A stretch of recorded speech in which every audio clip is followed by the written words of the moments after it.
आयुष्मान भव, सौभाग्यवती भव, कल्याण भव।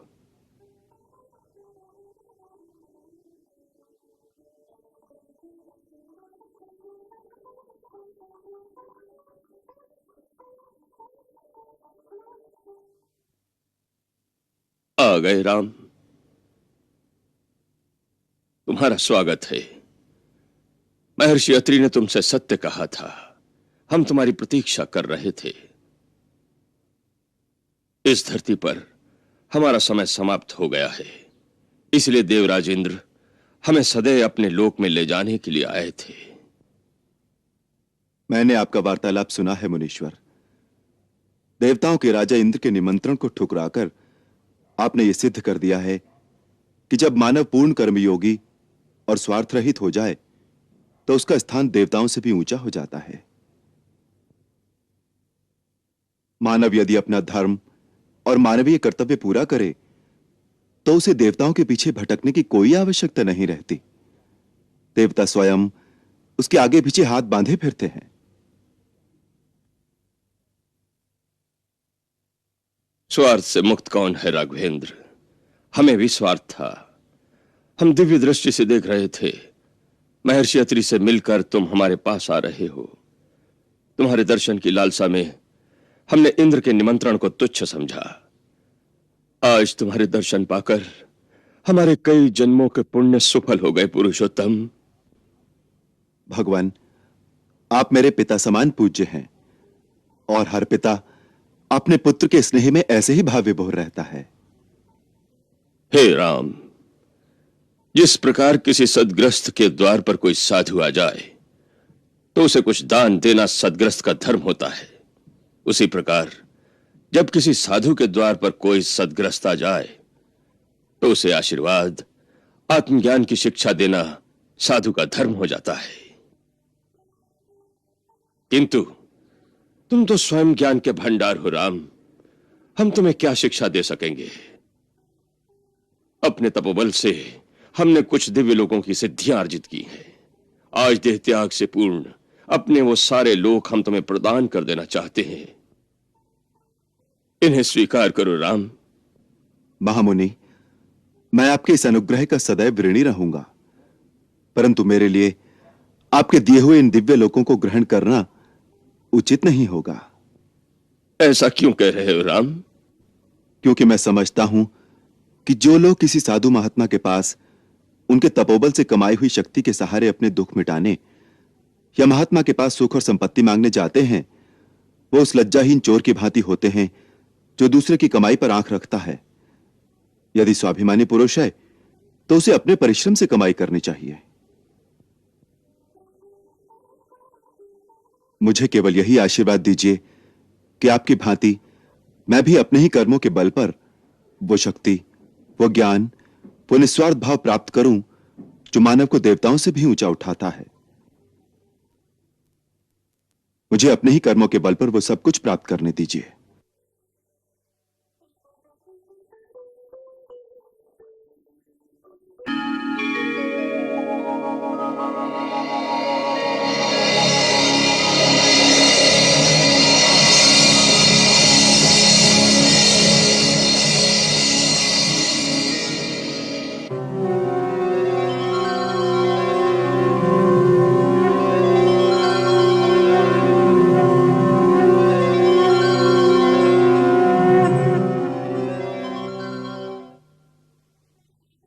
क्या हुआ भैया? मुनिवर शरभंग अपनी योग अग्नि में अपने पार्थिव शरीर और उसके समस्त संस्कारों को भस्म करके एक अविनाशी पद की ओर चले गए हैं।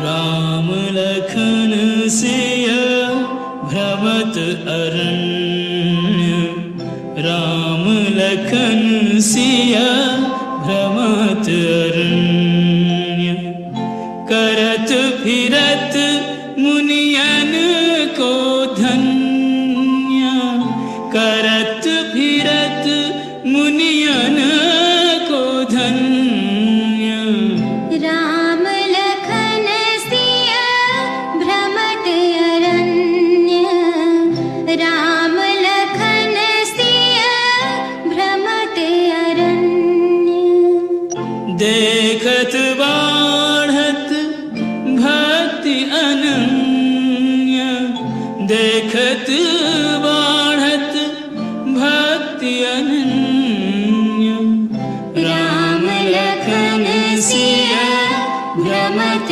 अरण्य राम लखन सिया भ्रमत अरण्य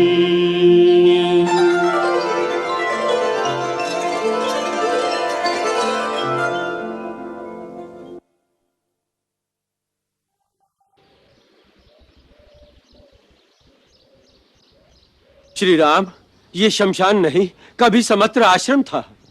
ये बिखरी पड़ी मानवस्थियां और ये उजड़े हुए आश्रम जानते हैं किन निरीह निर्बल प्राणियों के हैं? वानप्रस्थ आश्रम में पालन करने वाले महात्माओं के, वीतरागी ब्राह्मणों के, जन सेवा में जीवन व्यतीत करने का व्रत लेकर आए हुए संत जनों के, ऋषियों, मुनियों और तापस जीवन व्यतीत करने वाले साधु जनों के। मानवता की ऐसी जघन्य हत्या करने वाले आतताई कौन है? हे सर्वज्ञ, सब कुछ जानकर भी अनजान बनकर पूछ रहे हैं। जिन अत्याचारी अत्याचारियों के त्रास से उद्धार पाने के लिए महर्षि विश्वामित्र आपको अयोध्या से ले गए थे, उन्हीं दुष्ट दानवों और असुर शक्तियों ने इन निर्दोष प्राणियों का संहार किया। वो नरभक्षी उन्हें खाकर अस्थियां फेंक जाते हैं। हे रघुवर, इन क्रूर दानवों, राक्षसों, असुरों के अत्याचार से पीड़ित धरती की रक्षा करने के लिए ही आपका आगमन हुआ है। इस भूमंडल पर आपसे बढ़कर दूसरा कोई सहारा नहीं है। आप हमारी रक्षा कीजिए प्रभु। हे राम, राजा अपनी प्रजा के लिए पिता के समान होता है। प्रजा की रक्षा करना उसका प्रथम कर्तव्य है। इस दृष्टि से हमारी रक्षा करना ही आपका धर्म है। आप नगर में रहिए या वन में, परंतु हैं तो हमारे राजा ही, इसीलिए हम आपकी शरण में आए हैं।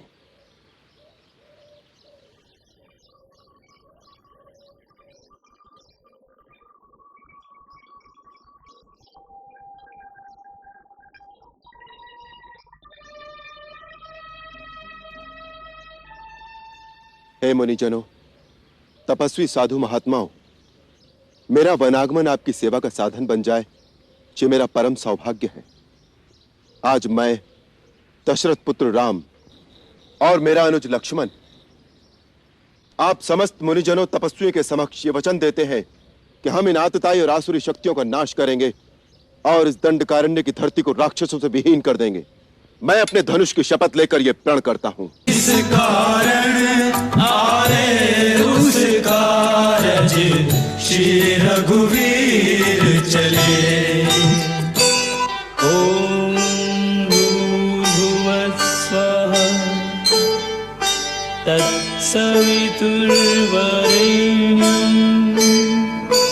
भर्गो देवस्य धीमहि धियो यो नः प्रचोदयात्।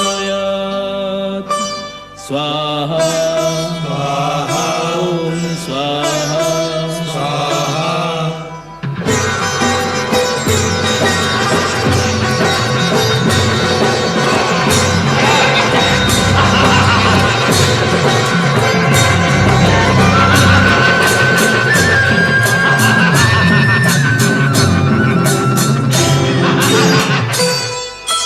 ॐ ऐं ह्रीं क्लीं चामुण्डाय विच्चे नमः। स्वाहा स्वाहा ॐ स्वाहा स्वाहा।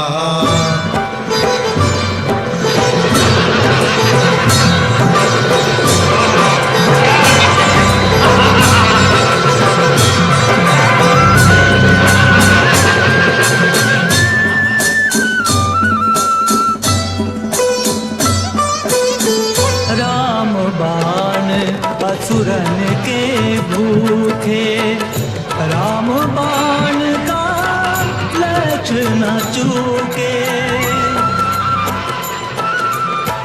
धर्म के रथ पर कर्म के पथ पर बढ़ चले आगे, राम धनुर्धर बढ़ चले आगे, राम धनुर्धर।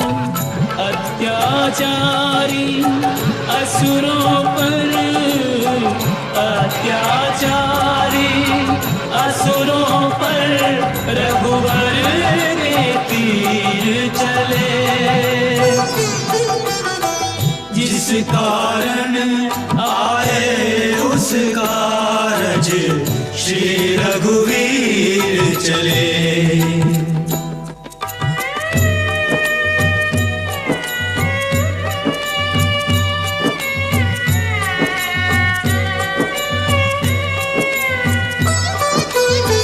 भरत राज सेवा में लागे,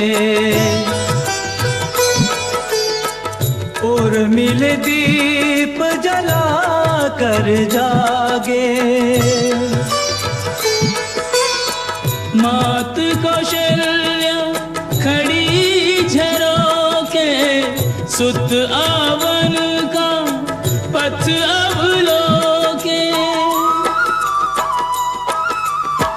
पल छिन गिन गिन रास्ता देखा, पर नहीं घटी प्रतीक्षा रेखा, पर नहीं घटी प्रतीक्षा रेखा।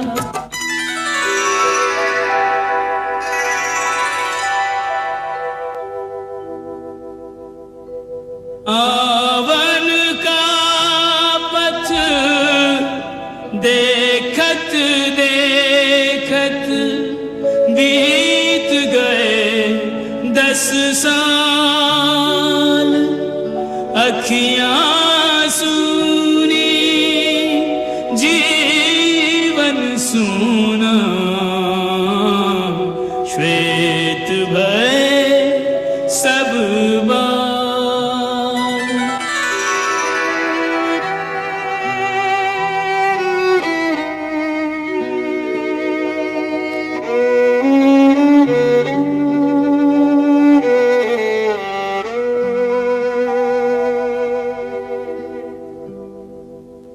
उधर राम कर्तव्य के पथ पर बढ़ते जाएं निरंतर।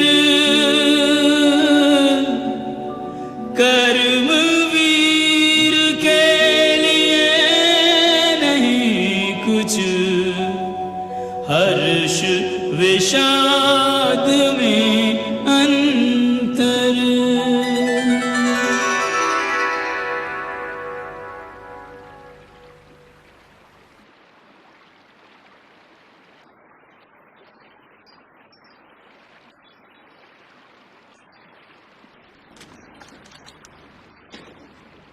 लो सीते,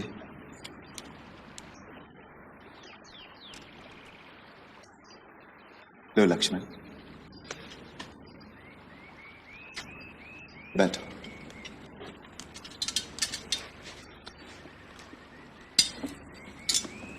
खाओ सीते।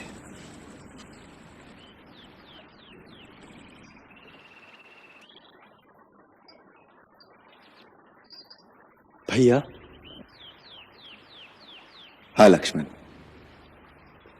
वन में हमें घूमते घूमते 10 वर्ष हो गए।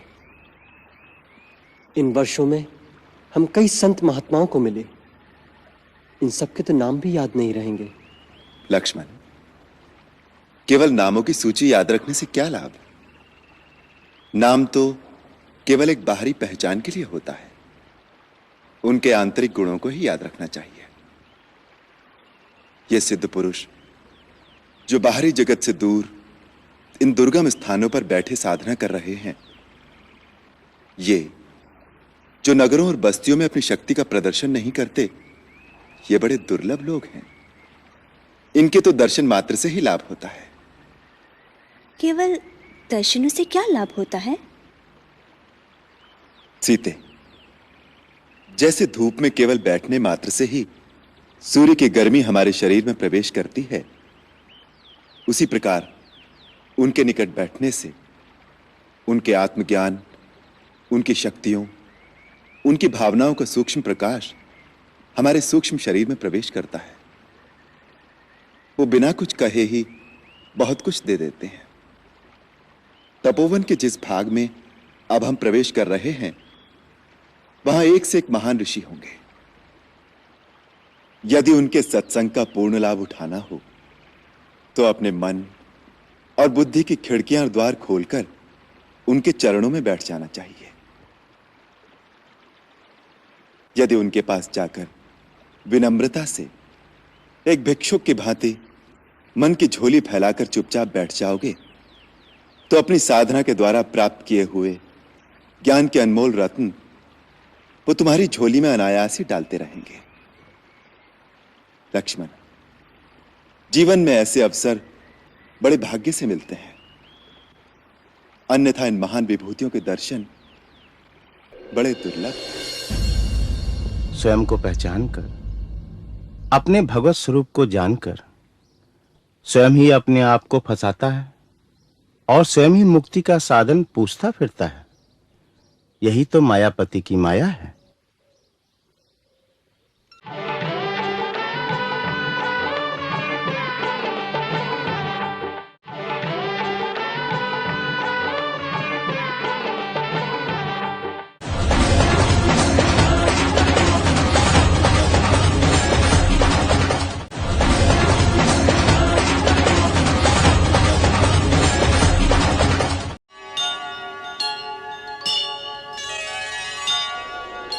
सबसे बड़ी शक्ति मन की है, परंतु मन एक चंचल घोड़े की भांति कभी स्थिर नहीं रहता।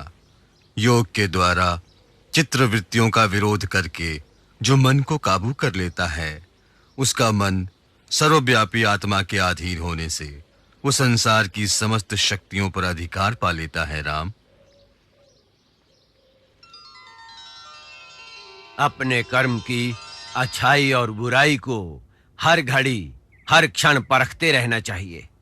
अपने कर्म को परखने के लिए मनुष्य के पास एक ही कसौटी है। वो ये सोचे कि यदि मैं इसी समय मर जाऊं तो मेरा यह कर्म किस गिनती में आएगा। इसलिए यदि कोई भूल हो जाए तो उसे तत्काल सुधार लेना चाहिए। ये कभी ना सोचे कि आज की भूल को कल सुधार लूंगा। कभी कभी काल कल का समय नहीं देता। धर्म के मार्ग पर चलने के लिए ज्ञान का प्रकाश आवश्यक है। यदि ज्ञान का प्रकाश न हो तो अंधकार पूर्ण मार्ग पर धर्म एक अंधे की भांति भटक सकता है। जहां जीवन है वहीं मृत्यु है, जहां मंगल है वहीं अमंगल भी साथ खड़ा है। केवल सुख पकड़ने जाओगे तो उसी की छाया में दुख को भी खड़ा पाओगे। अतः जो सुख और दुख दोनों से विरक्त होकर आत्मा में लीन होता है, वही शाश्वत आनंद को पाता है। उसी को मुक्ति कहते हैं। जैसे वर्षा का जल सब पेड़ पौधों पर एक समान गिरता है, परंतु किसी के लाल फूल निकलते हैं और किसी के पीले पत्ते, इसी प्रकार एक ही विद्या का भिन्न भिन्न प्राणियों पर उनके संस्कार और भाव के अनुसार भिन्न भिन्न प्रभाव पड़ता है। पत्थर पर लिखे अक्षर कभी नहीं मिटते, परंतु पानी पर लिखा क्षण भर भी नहीं रहता। मन में क्रोध और शत्रुता को उतनी देर रखना चाहिए जितनी देर पानी पर लिखा रह सकता है। श्री राम, धन के अतिरिक्त भी तुम कुछ दे सकते हो। एक मीठा शब्द, एक प्यार भरी मुस्कान, उसका मोल तो धन से भी अधिक है। स्वयं को पहचान कर, अपने भगवत स्वरूप को जानकर स्वयं ही अपने आप को फंसाता है और स्वयं ही मुक्ति का साधन पूछता फिरता है। यही तो मायापति की माया है।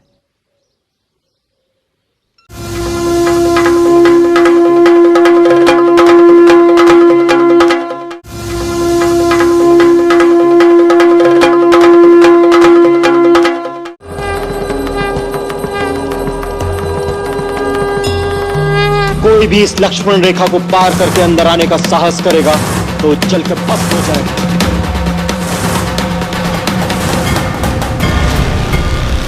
पहले हमें कुटिया के अंदर आने से रोक और अब दूर से खाना दे रही हो, लेकिन इस अपमान के बदले हम तुम्हें श्राप देंगे। नहीं नहीं मुनिराज,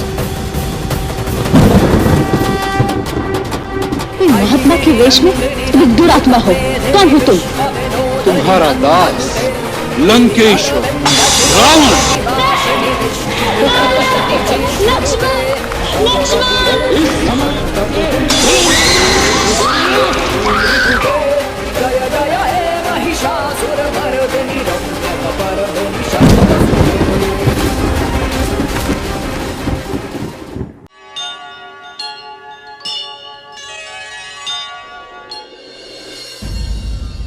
हर एक प्राणी भगवान का अवतार है, परंतु वह अपनी ही माया के जाल में फंसकर अपने आप को नहीं पहचानता। इस माया जाल से प्राणी कैसे मुक्त हो सकता है मुनिराज? स्वयं को पहचानकर, अपने भगवत स्वरूप को जानकर स्वयं ही अपने आप को फंसाता है और स्वयं ही मुक्ति का साधन पूछता फिरता है। यही तो मायापति की माया है।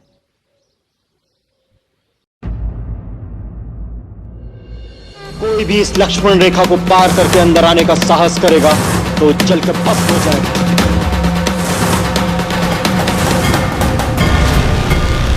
पहले हमें कुटिया के अंदर आने से रोक और अब दूर से खाना दे रही हो, लेकिन इस अपमान के बदले हम तुम्हें श्राप देंगे। नहीं नहीं मुनिराज, महात्मा के वेश में तुम एक दुरात्मा हो। कौन हो तुम? तुम्हारा दास लंकेश्वर रावण। लक्ष्मण